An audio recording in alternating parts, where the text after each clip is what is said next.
Hi, I'm Jonathan Bay, and this is More Talk. Now, the reason that we number our episodes 1, 2, 3, and this is 4, episode 4, is so that we'll have somewhat of a organized filing system that would aid our viewers in understanding what we may be referring to should we in the future at some point, and hopefully there won't be many of these circumstances, where we would need to make a correction. Should we find that in our further research that something could have been provided in a more clarified manner or perhaps even corrected, we'd like to have a way in which we can refer back with specificity to a particular item within a particular episode to assist our viewers in having some context with respect to what we are referring to. So in this episode, episode 4, we are going to start with a relatively serious subject regarding our children. And then through the process of this particular episode, we're hoping that we'll be able to end on a much lighter note. So with that having been said, let's proceed. Good evening, and thank you for joining us. A Duke University employee is in jail without bond tonight, charged with sexually abusing a child. The FBI arrested Frank Lombard in an internet sting. Agents say he was trying to solicit another adult to have sex with his 5-year-old adopted son. WRL's Adam Owens is following this story from our newsroom. Adam? Gerald, investigators say a confidential source first pointed them to the 42-year-old Duke employee. Authorities say their source met the Durham man online. Investigators say they too soon logged on themselves to talk with their suspect. In court papers, investigators say their confidential source claimed to have witnessed Lombard on webcam, sexually molesting an African-American child who appeared to be under the age of 10. An undercover online operation then began. Authorities say Lombard sent nude pictures to an officer that matched Lombard's driver's license picture. In a chat online with an undercover officer, investigators say Lombard claims to have adopted the child, that he specifically chose an African-American boy, saying they were easier to adopt than white children. In court papers, investigators say Lombard told the online undercover officer business trips his live-in partner takes allow him the ability to molest the child as he did, that the abuse was easier when the child was too young to talk or know what was happening, and he had drugged the child with Benadryl during the molestation. Property records show a home on Indigo Creek Trail in Durham, owned by Lombard and another man. Investigators do not believe that other man was part of the suspected abuse. Ultimately, investigators say Lombard invited the undercover officer to Durham to perform sex acts on the child. When authorities arrived, they removed 2 children and placed them in protective custody. Giovanni Masucci is not connected to this case, but as a digital forensic investigator, he says he's seen cases like this one. In an interview by phone, he says they can be disturbing. You're seeing a lot of bad things. You're talking to bad predators. You're seeing bad photographs. Yes, it can get very disturbing. Frank Lombard has been an employee of Duke since 1999. He is the associate director of the Center for Health Policy. Lombard is now on unpaid leave. My name is Nancy Schaefer, and I'm from the state of Georgia in the United States. And thank you for your gracious invitation to join you tonight. And thanks to all of you who have made this incredible World Congress of Families number 5 in Amsterdam possible. It's a privilege for me to join you tonight and to be with you in some pro-family policy here. I will share with you on the unlimited power of Child Protective Services.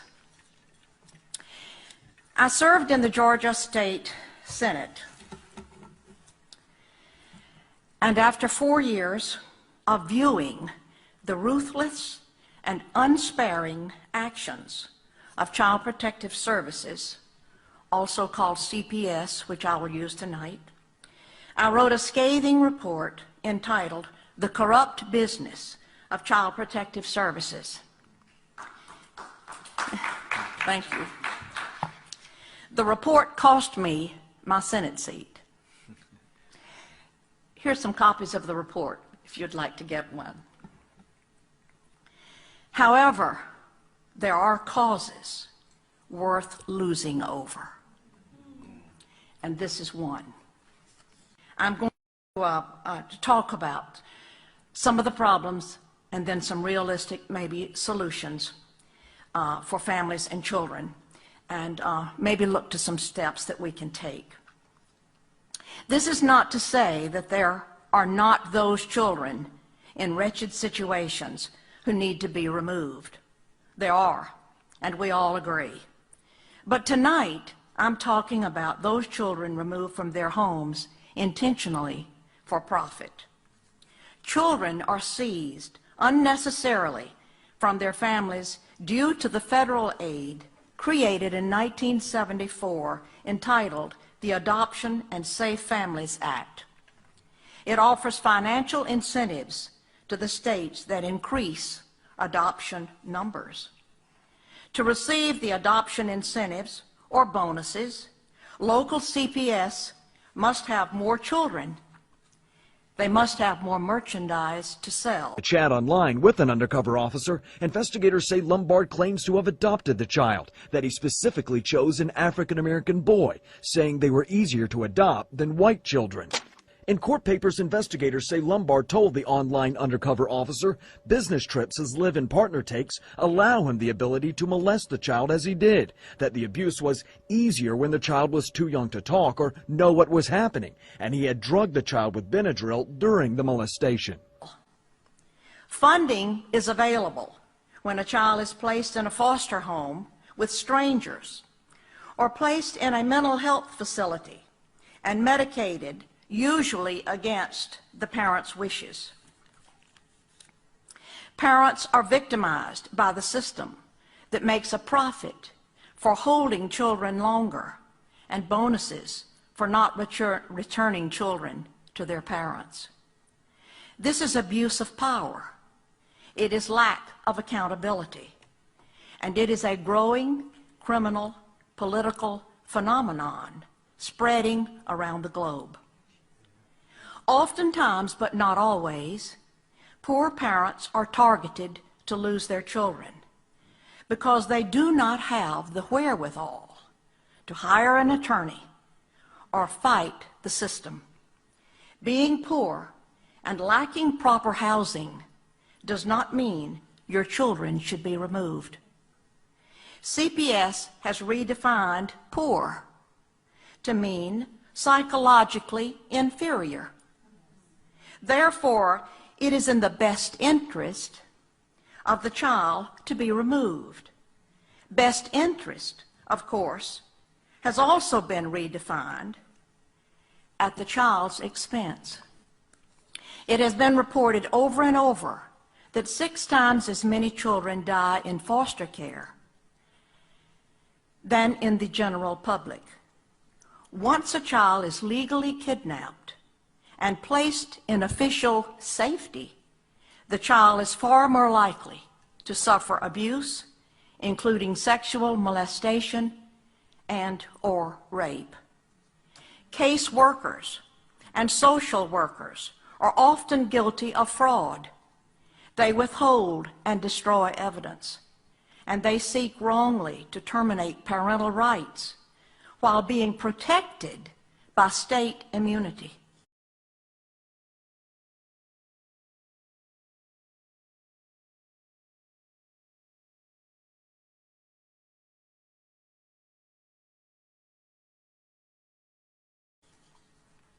There is a huge bureaucracy made up of judges, court-appointed attorneys, guardian ad litems, social workers, state employees, court investigators, therapists, psychologists, psychiatrists, foster parents, adoptive parents, and on, who are looking to the children in state care for their job security.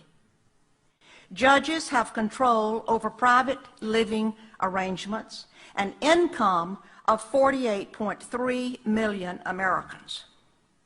The United States Census Bureau reported in 2002 that $40 billion in transfer payments were made between households of custody parents and other parents.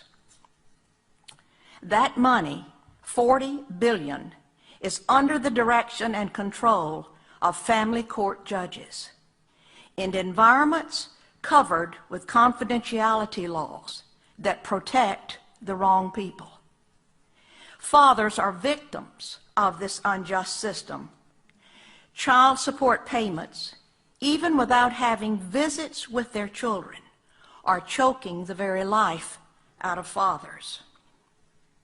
3 fathers, of whom I am aware and have been in touch with, committed suicide in the last 12 months because they lost the opportunity to even visit with their children. Fathers are victims of this unjust system. Child support payments, even without having visits with their children, are choking the very life out of fathers. These are crimes against humanity for financial gain.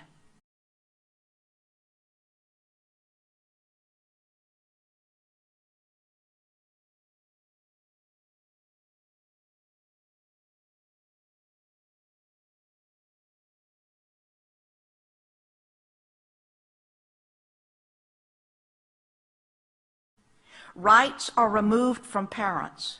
Human rights, civil rights, and even religious rights.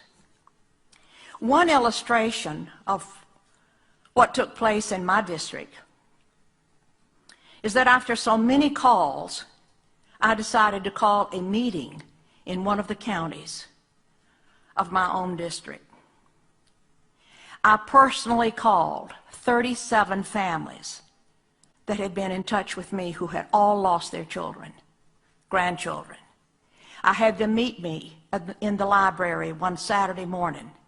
We started at 9 o'clock and we ended at 9 o'clock. We had 50 families standing outside the door that could not get in. We didn't have time to talk with them. There was incredible anguish and profound suffering from these families. Some children had been taken off the school bus, taken out of the hospitals, or taken out of their homes in the middle of the night, and even worse. It was just an incredible ordeal. These parents, trapped in the system, become like refugees. They're dazed and glazed and have no one of whom to turn. They do not know what to do, and the loss of their children is devastating. After having worked in this arena for several years, I do not believe that a single child comes out whole after having been in this system. Many foster children make up the homeless population of today. I introduced legislation, Senate Bill 415, in my last session. A substitute bill was written at the last minute by the chairman of the Judicial Committee. All the strong points of my bill had been compromised. I was told, accept it, Senator. At least you will get some legislation passed. And I answered with, obviously, you do not know me. I did not come to the Capitol to get legislation passed. I came to make a difference.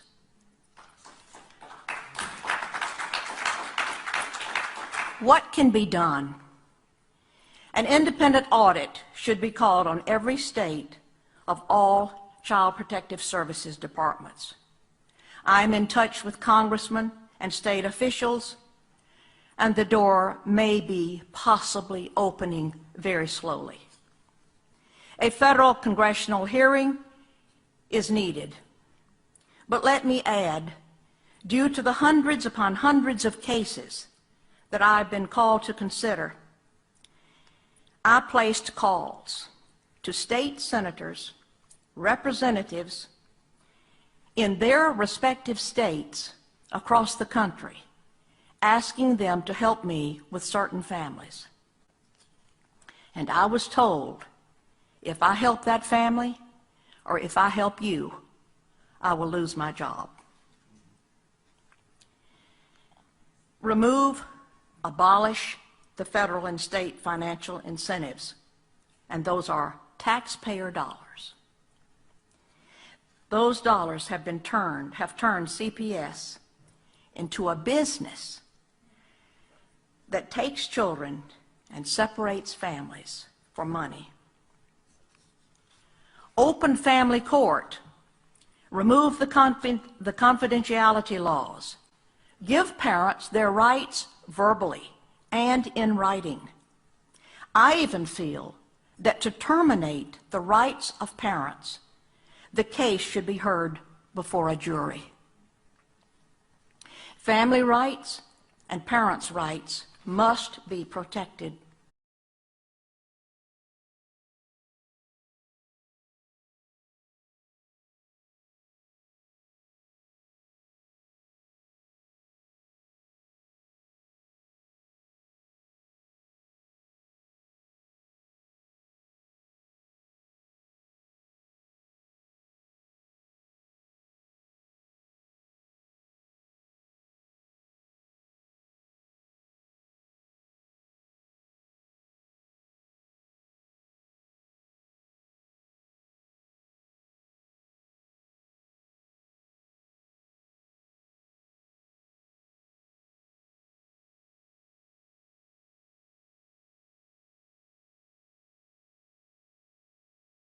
As Charles Spurgeon put it, how do you tame a lion that is well fed?